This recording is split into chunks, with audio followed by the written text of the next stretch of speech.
இன்று எமது மூத்த கலைஞரும் சிறந்த அறிவிப்பாளருமான விசாலாட்சி அம்மையார் அவர்களை சந்திப்பதற்காகத்தான் நாங்கள் இன்றைய தினம் வருகிறோம். 7 தசாப்தங்களாக இலங்கை வானொலியில் சிறப்பான நிகழ்ச்சிகளை வழங்கி அறிவிப்பு துறையிலும் சிறந்து விளங்கிய எமது விசாலாட்சி அம்மையார் அவர்களை இன்றைய தினத்திலே நாங்கள் சந்தித்து அவர் தொடர்பான விவரத்தை எமது யூடியூப் சேனலூடாக வழங்குவதற்காகத்தான் இப்பொழுது நாங்கள் இணைந்துள்ளோம். வணக்கம் விசாலாட்சி அம்மையார் அவர்களே. வணக்கம் செல்வி. வணக்கம். விசாலாட்சி ஹமீட் என்ற பெயரில் நான் பிரபலமாவதற்கு முன்னால் விசாலாட்சி யுகதாசன் என்ற பெயர் நாடகத்துறையில், வானொலி நாடகத்துறையில் நான் பிரபலமானவர். நாட்டுக்கூத்து அதில் பிரபலமான வைரமுத்து அவர்களுடன் பாடி நடித்திருக்கிறேன். வசனமே இல்லாமல் பாடி நடித்திருக்கிறேன். அவர் கோவலனாக நான் கண்ணகியார். அதுவே எனக்கு பெரும் பாக்கியமாக நான் கருதுகிறேன். சின்னஞ்சிறு வயதில் இருந்து இலங்கை வானொலியில் இசை, நாடகம், கவிதை போன்ற துறைகளில் சிறந்து விளங்கி தனது திறமையை வழிகாட்டி நேயர்கள் மத்தியிலே மிகவும் ஒரு சிறந்த இடத்தை பெற்ற எமது மூத்த கலைஞர் விசாலாட்சி அம்மையார். அத்துடன் அவர் ஓயவில்லை. தனது வாழ்க்கையில் அடுத்த கட்டமாக அறிவிப்பு துறையில் கூட சென்று இலங்கை வானொலியில் இனிமையான குரல்களில் தனது துறையை வளர்த்து கொண்டு அறிவிப்பு துறை சம்பந்தமாக நேயர்கள் மத்தியில் உலகளாவிய ரீதியிலே புகழ்பெற்ற எமது மூத்த அறிவிப்பாளரும் எமது விசாலாட்சி அம்மையார் அவர்கள் என்பதை இத்தருணத்தில் நாங்கள் விசேடமாக கூற வேண்டும்.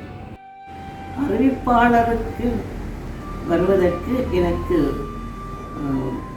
அறிவுரை சொன்னவர் நாடக தயாரிப்பாளர் சானா சண்முகநாதன் அவர்கள் தான். என்னுடைய சர்டிஃபிகேட் எல்லாம் பார்த்து, அதாவது இது தொழில் தானே, அது கலை, அறிவிப்பு தொழில்.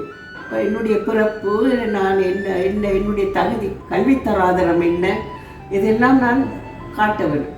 அதில் பார்த்துவிட்டு, என்னுடைய கல்வித்தராதரத்தை பார்த்துவிட்டு, நீ ஒரு மலையாளி என்ன இப்படி தமிழில் திறமை சித்தி எடுத்திருக்கிற, பெரிய ஆச்சரியமாக இருக்கு.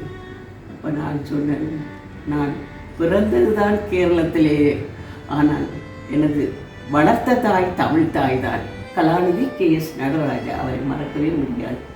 அதுக்கு பிறகுதான் பகுதி நேர அறிவிப்பாளராக எடுக்கும். வானொலியில் ஈடுபட்டு பிற்காலத்தில் தனது அறிவிப்புத்துறையை வளர்த்து கொண்டு அவர் சிறந்து முன்னோக்கி தனது பயணத்தை கொண்டு சென்றார். நாங்கள் அதிர்ஷ்டசாலிகள் என்று கூற வேண்டும். இன்றைய தினம் எமது விசாலாட்சி அம்மையாருடன் இணைந்து எனது வேண்டுகோளை ஏற்று என்னை வருமாறு, தனது இல்லத்துக்கு வருமாறு அழைத்து எனது வாய்ஸ் ஆஃப் யூனிட்டி சேனலுக்கு தனது பேட்டியை வழங்கியிருந்த மனப்பூர்வமான நன்றியை தருணத்தில் நானும் எனது சேனலிடம் கூற கடமைப்பட்டுள்ளோம் என்பதை கூற விரும்புகின்றோம். நன்றி அம்மா. நன்றி.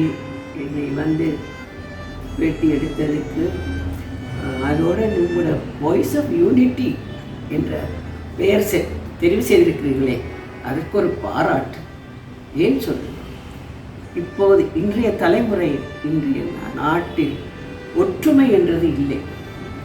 வாய்ஸ் ஆஃப் யூனிட்டி, ஒற்றுமையின் குரல், அது தமிழில் சொல்வதானால் ஒற்றுமையின் குரல். நாட்டில் தேவை ஒற்றுமை, மனிதர்களுக்கிடையே ஒற்றுமை தேவை. வீட்டில், குடும்பத்தில் கூட ஒற்றுமை இல்லை. இந்த காலத்தில் அந்த பெயர் பெருமையாக இருக்கிறது. அதே நேரம் இன்னும் ஒன்று நான் சொல்ல வேண்டும். நானும் எனது கணவரும் வேறு வேறு மதத்தவராக இருந்தாலும் அங்கே ஒரு ஒற்றுமை வந்திருக்கு. எனது குடும்பமும் இப்போது 4 மதம், 4 மொழி, 4 நாட்டை சேர்ந்த குடும்பமாக இருக்கிறார். பெருமையாக நான் சொல்லிக் கொள்கிறேன். எமது சேனலான வாய்ஸ் ஆஃப் யூனிட்டி சேனலை பார்வையிட்டு சப்ஸ்கிரைப் செய்யுங்கள்.